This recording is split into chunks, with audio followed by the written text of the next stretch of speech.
WordPress theme development part 4 এ আপনাদের সবাইকে স্বাগত জানাচ্ছি। আমি মোহাম্মদ মামুনুর রহমান। এই পর্বে আমরা অপশনটি ইন্টিগ্রেশন নিয়ে আলোচনা করব, কিভাবে আমরা অপশন ফ্রেমওয়ার্ক ব্যবহার করতে পারি।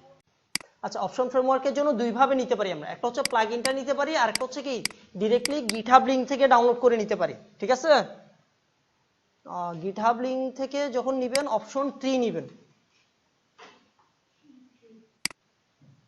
ঠিক আছে, অপশন ট্রি গিটহাব লিংকটা এই তো, হ্যাঁ আছে। এটা আর এটা দুটোটাই সেম, বুঝছেন? কিছুটা পার্থক্য আছে। এটা হচ্ছে কত 1.8 option framework, sorry option tree লাগবে আমার। দেখেন অপশন ট্রির ভার্সনটা হচ্ছে 2.6, এটা একটু ওল্ড ভার্সন, আর গিটহাবেরটা হচ্ছে আপডেট ভার্সন। ভার্সন কত আমাদের এখানে 2.6 স্টেবল ট্যাগ ভার্সন লিখে নেই, সম্ভবত 2.6.0টাই চলতেছে এটাই। বাট যখন আমরা প্লাগইন এবং এটা দুইটার মধ্যে পার্থক্যটা হচ্ছে কি জানেন, আমরা প্লাগইনটা ইউজ করতে গেলে আমরা প্লাগইন ফোল্ডারের ভিতরে রাখতে হবে, আর যদি গিটহাবের লিংকটা ইউজ করি গিটহাবের লিংকটা রাখবো কি আমাদের ইয়ার ভিতরে, কোথায় টেমপ্লেটের ফোল্ডারের ভিতরে রাখবো, বুঝছেন? সো আমরা আগে ডাউনলোড করে নিই গিটহাব থেকে।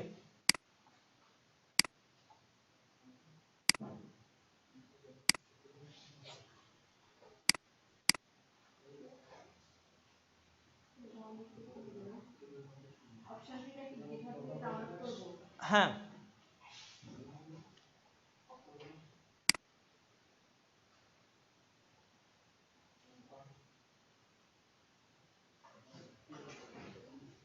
থিমে কিভাবে ইন্টিগ্রেশন করবেন দেখেন লিখে দিচ্ছে। ঠিক আছে, থিমে ইন্টিগ্রেশন করার জন্য আমাদেরকে কি কি লাগবে?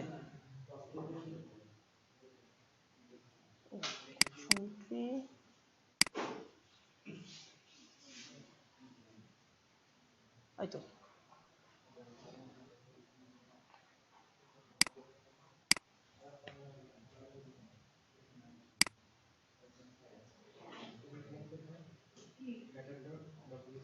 হেড ট্যাগের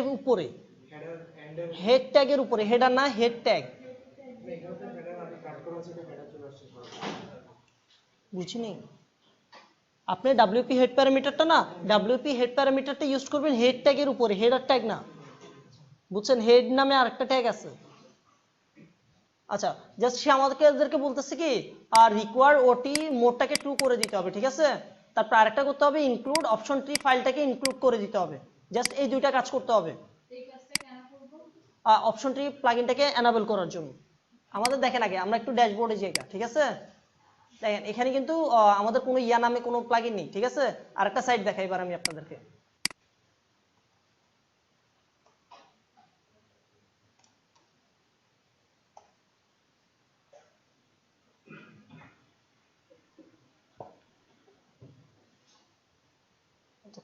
লোকাল হোস্ট মাই নিউজ নামে আছে।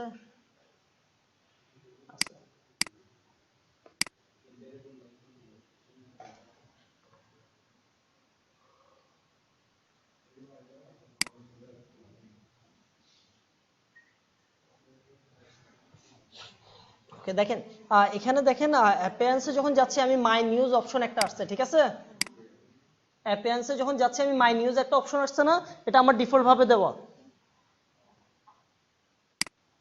মাই নিউজ অপশনের ভিতরে আমি কতগুলো প্যারামিটার সেট করছিলাম। ঠিক আছে, একটা হচ্ছে হেডারে কি কি থাকবে, সে লোগো আপলোড করবে, ফেভিকন আপলোড করবে। তারপরটা হচ্ছে কি একটা স্টাইল সিএসএস সে চেঞ্জ করতে পারবে। ঠিক আছে, যে সিএসএসটা চেঞ্জ করবে ব্যাকগ্রাউন্ডে, সে ওইটা গিয়ে সাইটে চেঞ্জ হয়ে যাবে, ওই কালারটাই সাইটে কি হবে, চেঞ্জ হবে। দেখেন ব্যাকগ্রাউন্ডটা যেটা দিছি এটাই আসছে। ঠিক আছে, এটা একটা। আরেকটা হচ্ছে ক্যাটাগরি, ক্যাটাগরিগুলোকে আমি এখান থেকে সেট করে দিতে পারতেছি। যে ক্যাটাগরি হবে ওই ক্যাটাগরি অনুযায়ী কি হবে, সাইটে শো করবে। পুরোটাই সেট করা যাচ্ছে এখান থেকে।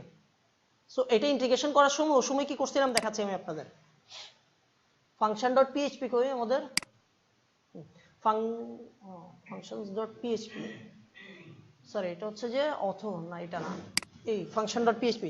ফাংশন ডট পিএইচপিতে আমি করছিলাম কি অ্যাড ফিল্টার দিয়ে ওটি পেজগুলো শো করবে কিনা সেটাকে ফলস করছিলাম। লেআউট গুলো শো করবে কিনা সেটাকেও ফলস করছিলাম, কোনো লেআউট ওটি শো করবে না, শুধু কি করবে অ্যাড ফিল্টার দিয়ে থিম মোডটাকে এনাবেল করবে আর কিচ্ছু না। আর আরেকটা জিনিস হচ্ছে কি এই জিনিসটাকে নিয়ে নিবে ইনক্লুড এই ওয়ার্ডপ্রেসের ওটি লোডার ডট, একটু দেখাই আপনাদেরকে কি এটা হচ্ছে আমার টেমপ্লেটের মধ্যে ছিল, আমি আরো আগে 1 বছরের উপরে হবে মনে হয় এটা কাজ করছিলাম। আচ্ছা ভাইয়া, আমার কাছে যদি মানে এই সিলেকশন না থাকে, ঠিক আছে, জাস্ট তুমি আমাকে মনে করেন যে সাইটে শুধু অ্যাডমিন প্যানেলটা দিলে, সেক্ষেত্রে আমি যখন সাইটটা ডিজাইন করব, সেক্ষেত্রে তুমি যে ওখানে থেকে যায় যে থিমের নামটা থাকে, ওটা কিভাবে আমি চেঞ্জ করব? আচ্ছা ওটা দেখাবো, ওটা বলে দিব থিমের নামটা কিভাবে চেঞ্জ করতে হয়। মানে নিচে যে কপি এটা থাকে ওটা আর কি। আর দেখেন আমাদের যতগুলো সিএসএস সহ সবকিছু সে কি করতেছে এই জায়গা থেকে এনাবেল করতেছে, ঠিক আছে। অ্যাড অ্যাকশন প্যারামিটার গুলো পড়েছিলাম বলছিলাম না আপনাদেরকে, মনে আছে? প্রত্যেকটা সে কোন কোন জায়গায় কোন কোন অ্যাকশনটা নিচ্ছে সেগুলো সবগুলো এই জায়গা থেকে সেট করা। তারপরে আচ্ছা এটা যখন আমরা রাখবো কোথায়, এই পুরোটাকে রাখবো, ঠিক আছে। পুরোটাকে আমরা একটা ফাইল নিয়ে এখানে আমাদের কি নামে ছিল টিউটোরিয়াল থিম, থিমের ভিতর আমাদের ছিল ম্যাগাজিন, এটার ভিতর আমরা একটা ফোল্ডার নিতে পারি আইএনসি, আইএনসি মানে সংক্ষিপ্ত রূপ হচ্ছে যে ইনক্লুড। কি আমি জাস্ট অপশন ট্রি যেটা নিছি অপশন ট্রিটাকে দিয়ে দিচ্ছি এখানে, ঠিক আছে। জাস্ট এটাকে ইয়া করলাম, এটাকে করার পর এখানে ফাংশন ডট পিএইচপি নামে একটা ফাইল বানাচ্ছি।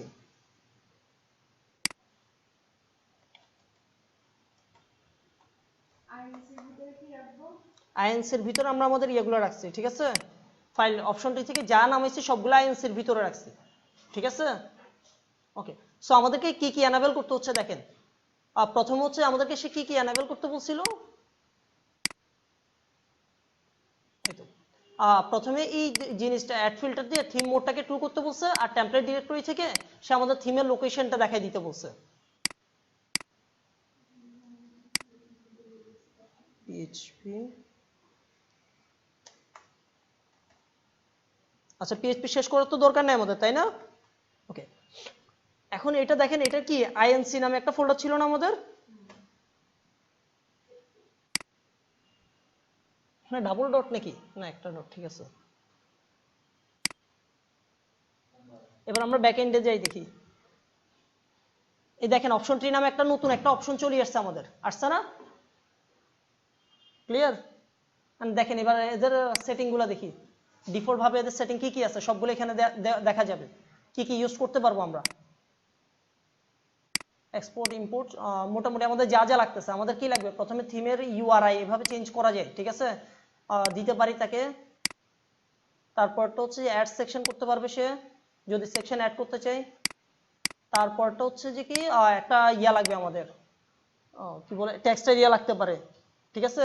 এই পাশের আমি দুটো জিনিস বলি, এগুলোকে বলা হয় সেকশন, একটা দুইটা তিনটা চারটা সেকশন ক্রিয়েট করছে, ঠিক আছে।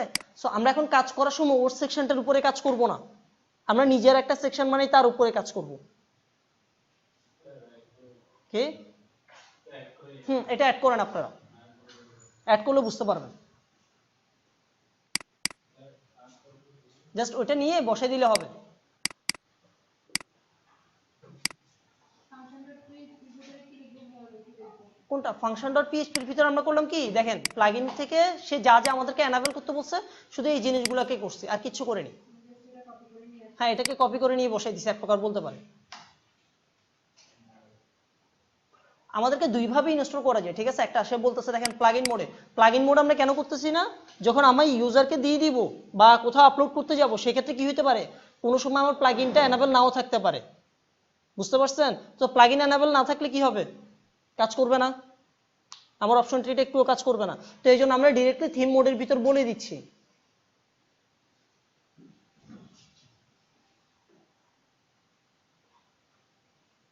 হয়েছে?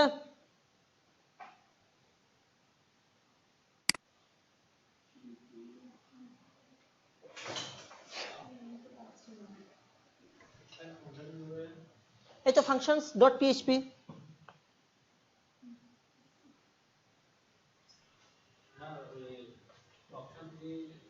অপশন ট্রি ফোল্ডারটা রাখবেন কোথায় রাখছি দেখেন আমি আমি রাখছি কি আমাদের যে টেমপ্লেট ছিল ওটার ভিতরে আইএনসি নামে একটা ফোল্ডার করছি, তার ভিতরে অপশন ট্রিটাকে রাখছি। এটা আপনারা ডিরেক্টলি রাখতে পারেন অপশন ট্রি নামে, ডিরেক্টলি রাখতে সমস্যা নাই। বাট এই একটা কথা মাস্ট বি, ফোল্ডার পার্টটা বলে দিতে হবে, ফোল্ডার পার্টটা কোথায় আছে।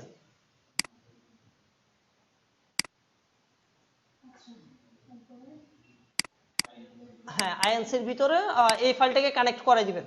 এটার ভিতরে যা যা আছে এই জায়গায় হচ্ছে আপনার মেইন সেকশন এবং ফাইলগুলো এখানে কানেক্টেড আছে। আর আরেকটা হচ্ছে কি অ্যাসেটের ভিতরে কি কি আছে, থিম মোডটা অ্যাসেটের ভিতরে, ডেমো ফাংশন, সে আমাদেরকে ডেমো কিছু ফাংশন বলে দিচ্ছে, দেখেন কোনটা কি কি ইউজ করবে, কোথায় কোথায় কাজ করবে ডেমো ফাংশনগুলো। ওই কোডটা আনছি আমরা প্লাগইন পাথ থেকে, দেখেন এই তো